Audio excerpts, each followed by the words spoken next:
इनके लिए बहुत बहुत शुक्रिया गुजार करता हूँ कि इन लोगों के सामने इन लोगों की ज़िंदगी में कम से कम एक काम किए और बहुत एमएलए आए, बहुत नेता आए, काके चले गए, लेकिन आज उन लोगों ने वादा करके गए और इसका उद्घाटन भी करने जा रहे हैं। हमारे यहाँ लीली धार का शिलान्यास हुआ। हम लोग बहुत पूर्व से परेशान थे लीली धार के लिए। कितने सांसद आए और कितने सांसद गए, मगर माननीय दुलाल जी हमारे यहाँ पढ़ाई का जो वातावरण होना चाहिए, एक कंपटीशन की जो भावना होती है, आपस में भी भावना होना चाहिए कंपटीशन का। उसी से लेकर के वहाँ तक का दौरा किया था। हम लोग भी साथ थे, बहुत भाई थे यहाँ से जो हम लोग के साथ थे। तो उस समय सांसद साहब बहुत प्रयासरत इसके लिए रहे। में लगा करके धसाया, उसके बाद जाकर के दुलाल चंद गोस्वामी जाकर के इस बार लास्ट स्टेज पर हैं। इस तब हुआ जाकर के हम लोग को बन जाए पुल, अब इंशाल्लाह बनने का उम्मीद रखते हैं हम लोग कि बन जाए। तो आपके क्षेत्र के लोगों पर इस क्षेत्र में सबसे ज्यादा विकास और प्रगति लाई। हम आप सभी से ये गुजारिश करते हैं कि हमारे बीच जो हमारे माननीय सांसद साहब, विधायक साहब हैं, उनके लिए एक जोरदार ताली आप लोग बजाएं। आप लोग जैसा थे, बहुत अभी बीच में ही जो बाढ़ का टाइम था, बहुत ज्यादा पानी था, तो सांसद साहब जो आए थे नाव से, यहाँ से लीली घाट से लेकर के वहाँ तक का दौरा किया था। हम लोग भी साथ थे, बहुत भाई थे यहाँ से जो हम लोग के साथ थे।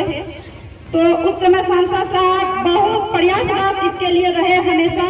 और आज ये बहुत खुशी का पल है कि इतनी जल्दी हमारे इतने बड़े पुल का निर्माण यहाँ होने जा रहा है। इस विकास में और प्रगति आएगी और साथ साथ और भी सारी योजनाएं। और जब ये पुल का निर्माण हो जाएगा, इस पुल का शिलान्यास का खबर सुन के खुशी में झूमते हुए पटना हाईकोर्ट से आए हुए विधायक एडवोकेट हेला साहब, आप लोगों की आज का इस शिलान्यास कार्यक्रम में हार्दिक अभिनंदन है, इस्तेकबाल है, खैर मकदम है। साथ ही साथ हम ये कहना चाहेंगे, आजादी से लेके आज तक लीली धार पुल का जो समस्या था, आज हम लोगों का जो डिमांड था, इस क्षेत्र का जो लगातार डिमांड हुआ करता था, जो पुल बनना चाहिए, पुल बनना चाहिए। आज से पहले, इससे पहले भी हमारे जिला में, हमारे क्षेत्र में कई नेता वो आए और हम लोगों का इस्तेमाल करके वो चले गए। हम लोगों का जो मूलभूत समस्या था, प्रत्येक साल बाढ़ के समय में क्या लोग हमारी मां बहने डूब के मरा करता था, इसकी सुधी लेने वाला आज तक कोई नहीं हुआ।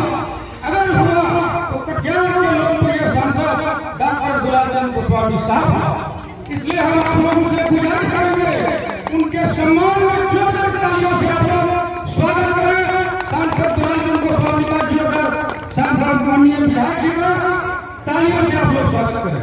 साथ ही साथ हम ये कहना चाहेंगे,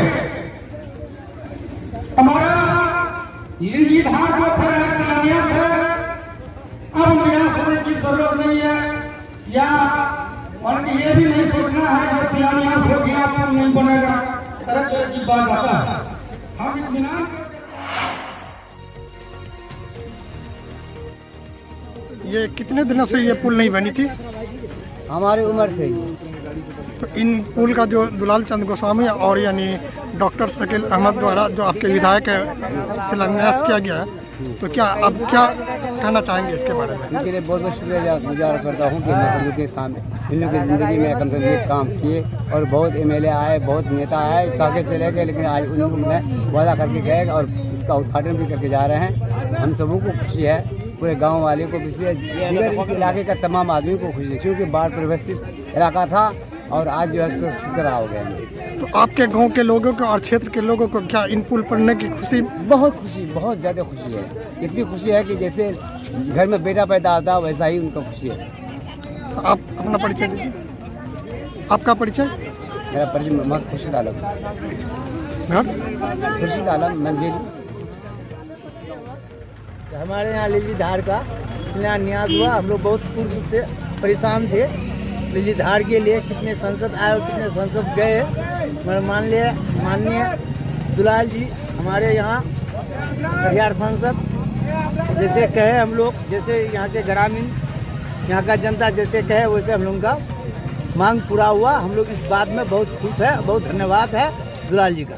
देखिए ये तो एक बड़ा ही अहम सवाल हो रहा है। महागठबंधन के माध्यम से ये इस जो कार्यक्रम का जो आयोजन हुआ, ये सड़क का जो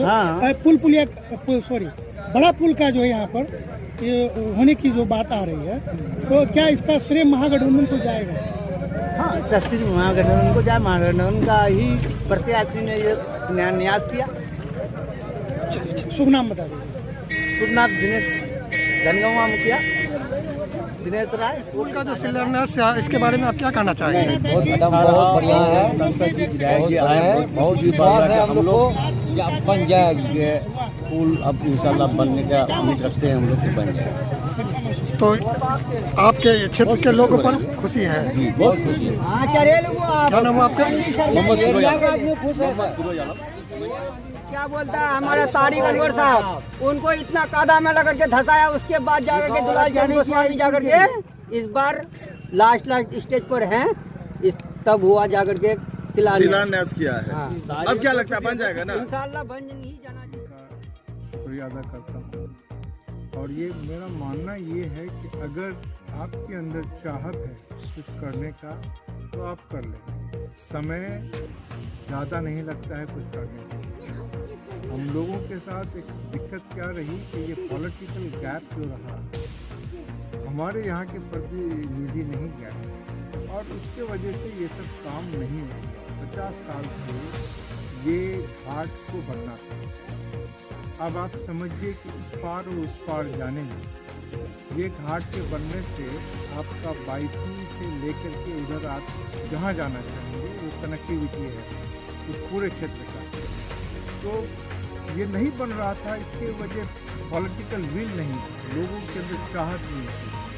अब चाहत हो गई, लोग अब अपने अधिकार का के लिए लड़ाई लड़ते हैं, तो उसके लिए हमारे सांसद और विधायक ने मिल कर के इसका निर्माण कराने का शुरुआत कर दिए हैं। और बहुत सारा जो रोड वगैरह विधायक जी और माननीय सांसद इनके द्वारा किया जा रहा है और आगे भी ये सब किया जाएगा। पटना में आप जो रहते हैं, पटना में रहते हैं आप, और वहाँ जो है कि आपका जो है कि न्यायालय में अपना जो भी काम धाम है, इस दौरान गांव तो याद आता होगा? मैं गांव आपको बताऊं कि 15 दिन 1 महीने में जरूर आता हूँ, और मैं गांव हमेशा आता हूँ और बचपन से ही बाहर रहा। लेकिन जब मैं गांव आता था तो आपको पता होगा कि ब्लॉक के बाद एक नदी है, वहाँ पर पुल रहता नहीं था, नाव पे पार होना पड़ता था। कई बार लोग वहाँ पर नाव डूबने से लोग मरे भी हैं। बल्कि पिछले सैलाब में अभी जहाँ लिलजी जहाँ पर आज हुआ कार्यक्रम ब्रिज बनने का, वहाँ पर एक नाव डूब गया था। तो उसमें एक टीचर, महिला टीचर थी, वो मरते मरते बची है। बिल्कुल, हाँ। आप ये समझिए कि यहाँ के जो लोग हैं उनकी क्या दुर्दशा है, वो बहुत ही बुरे हालत में लोग रहते हैं। और मैं ख़ास करके एक बात आप लोग के द्वारा बताना चाहता हूँ कि ये तमाम चीज़ तो बनते रहेगा, लेकिन व्यक्ति बनना ज़्यादा ज़रूरी है। हमारे यहाँ इस इलाके में एजुकेशन की बहुत कमी है। एजुकेशन में पहले जो स्कूल वगैरह था तो उसमें पढ़ाई नहीं हुई, अब तो खैर कुछ टीचर वीचर आए हैं। और हम लोगों को एक मूवमेंट करना पड़ेगा। यहाँ के जो भी लोग रहने वाले हैं, निवासी हैं, उनको एक आपको प्रोत्साहित करना है, उसको आपको बताना है कि एजुकेशन क्या ज़रूरी है। इसके लिए हमारे यहाँ एक कॉलेज खुलना ज़रूरी है। आप यहाँ समझिए कि कॉलेज में इस पूरे लगभग 5-6 लाख की आबादी में, या 10 लाख भी आप बता सकते हैं कि आबादी में कोई कॉलेज नहीं। ग्रेजुएशन करने के लिए, हाँ, और कोई तरह के बीएड वगैरह करने के लिए टेक्निकल कॉलेज नहीं है, बीएड कॉलेज नहीं है, और पढ़ाई का जो वातावरण होना चाहिए, एक कंपटीशन की जो भावना होती है, आपस में भी भावना होना चाहिए कंपटीशन को, उसी से तो तरक्की लोग करते हैं। तो वो चीज़ जो नहीं है यहाँ पर, उसके लिए भी हमको सोचना चाहिए। और हम ये बात आज लाए भी हैं, हमारे जो माननीय प्रतिनिधि हैं उनके सामने भी मैंने कहा कि भाई एजुकेशन पर भी फोकस होना चाहिए, बात होनी चाहिए। और उससे क्या होगा कि हमारे यहाँ जो हम लोग क्या प्रोड्यूस कर रहे हैं, हम लोग सिर्फ लेबर प्रोड्यूस कर रहे हैं। हमारे यहाँ लेबर बनता है और बाहर जाता है, चाहे वो आपका बॉम्बे जाए, दिल्ली जाए, जहाँ पर भी जाना है वो तमाम लोग जाते हैं। और अनस्किल्ड लेबर है, ये स्किल्ड लेबर है भी नहीं। इसको कम से कम ITI, डिप्लोमा, इंजीनियरिंग या जहाँ पर भी जो भी सुविधा हो सके उस तरीके का एजुकेशन देकर के हमको ये समाज को एजुकेशनली और इकोनॉमिकली दोनों तरीके से इसको डेवलप करना चाहिए। एक बार शुभ नाम और परिचय। मेरा नाम मोहम्मद हिलाल अहमद है, मैं पटना उच्च न्यायालय में अधिवक्ता हूँ। मैं